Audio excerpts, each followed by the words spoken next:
So today we're going to be talking about the movie A Quiet Place. First, just want to get out of the way here. The movie, generally, according to Rotten Tomatoes here, critics consider this 95% pretty good movie. Audiences also seem to like it as well, and I'll go on to say that I also really love this movie. I think it was a fantastic film. But unfortunately, there are some people, as we're going to look at today, this one particular author didn't like it and felt that it was not a very good movie. So this author decides to describe the film as silently regressive. So right away, doesn't keep anything, no secrets.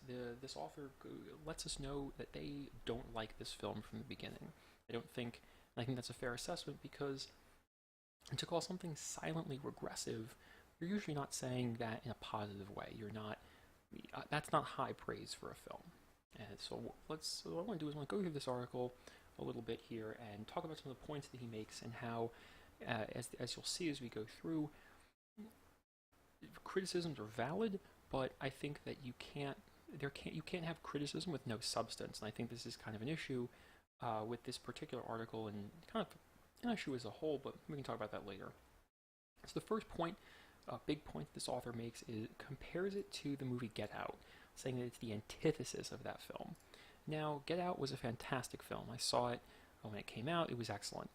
But these are two different films. Yes, they're both horror movies. There's both this horror aspect to them, but they're not giving the same message. Yes, Get Out had a good social commentary, but that's not the point of A Quiet Place. Not every film has to have a big overarching social commentary. So the next part we get to is he talks about certain aspects of the film.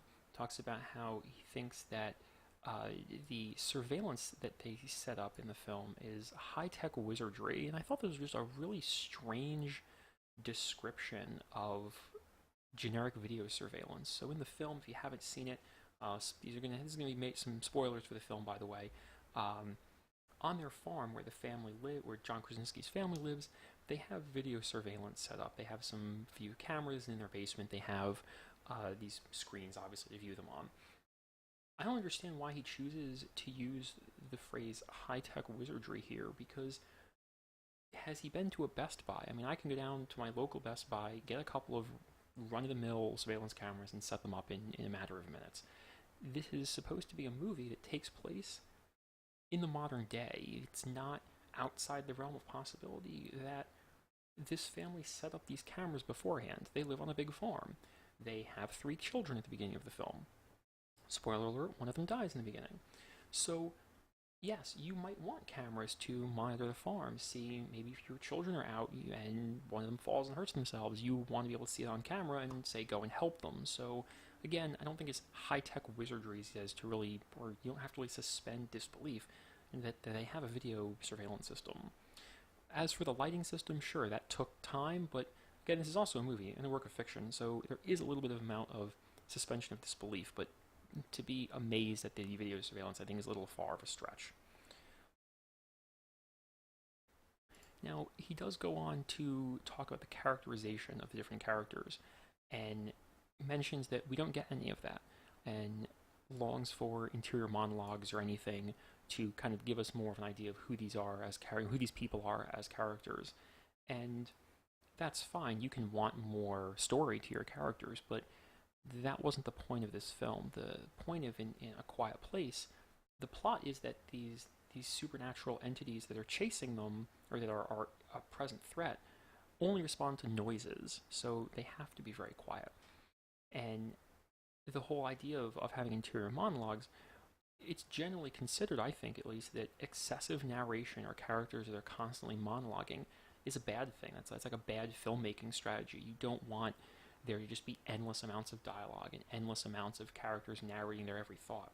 This movie has A Quiet Place. I would say this is the embodiment of the concept of show don't tell. And if you had the characters just monologuing all the time, you would lose that, and you would lose the atmosphere of the film. And that, I think, was one of the biggest selling points of the movie, is that it has a fantastic atmosphere and does that really, really well. So that's again, I think that I don't understand why he would suggest a bad filmmaking strategy to make the movie better. Now, as we get into the last couple bits here, you really get to see the author's real message and real feelings about a lot of different things. And we'll talk about this paragraph here. So he says at the very end, the two main characters, the Emily Blunt and John Krasinski, say, "Who are we? Who are we if we can't protect them?" Them being their children. And he says that he describes this as a survivalist horror fantasy, turning the farmhouse into a fortress, and then talking about the stash of firearms. I don't think, going through this, I don't think that this author watched the same film I did. Because the family that were shown, they're your average family living on a farm. These aren't doomsday preppers who have stashes of supplies and all sorts of stuff. They have a room in their basement that they convert into some sort of like soundproof room where they use newspapers and towels and things and cover the cover the entrance with a mattress. This is all homemade stuff. This is nothing super survivalist or post-apocalyptic anything. So again, a virtual fortress I think is just really an overstatement of what's going on. And the only other line I have an issue with is when he describes a stash of firearms as there's one gun in the movie. It's like the family shotgun or something. There's just one. And what, again, I think that this author ignores is in this film, the story that A Quiet Place sets up for us is that noises are bad. Guns are loud. In this universe, in this story, a gun is a huge liability. So they only use it, and you only see them use it or bring it out even a couple times in the film, and it's only at moments of desperation. They don't have it with them normally. It's not like this is an open carry family that all has guns everywhere.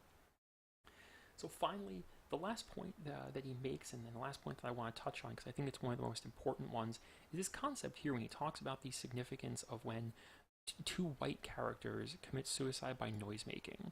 So one of his issues in the film, as you can see, he thinks that the characters you meet in the film are metaphorical for the silent white majority. And yes, there are very few characters in this film. There's John Krasinski's family and another two, this older couple that we see.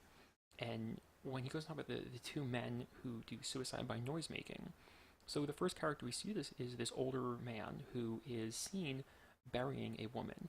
Now, we don't know if this is a friend, a significant other, a wife, but it doesn't matter. It's obvious, based on facial expressions and timing, that whoever this woman he's burying was very significant to him. And so then the character you see sadness, this look of extreme sadness on his face, and then he yells out. And this author describes that yelling out as the equivalent of him saying, "I'm mad as hell and I'm not going to take it anymore." Definitely not. Again, if you watch the film, you see this look of absolute anguish on this man's face as he yells out because he has nothing else to live for. And then the second time we see it, again, big spoiler alert, John Krasinski's character does the same thing, but context is important here, and he completely ignores that context because in that scene in the film, the two children have locked themselves into a pickup truck, and one of the creatures is trying to get inside. John Krasinski's character is standing a bit of ways and has nothing. He has no weapons. He has no way of getting that monster away from his children. So he makes that self-sacrifice. He yells out to distract the monster so his children can get away. A selfless act. And what this author also completely ignores is what's not 10 seconds before that scene, John Krasinski's character, using sign language, signs to his daughter, "I love you, I've always loved you." And that, again, if you're following along with the film and you're paying attention to all the context clues and the visuals, that's a really profound moment in the film and really solidifies Krasinski's character. He was complaining before about characterization. I think that scene alone really characterizes and does a lot of characterization.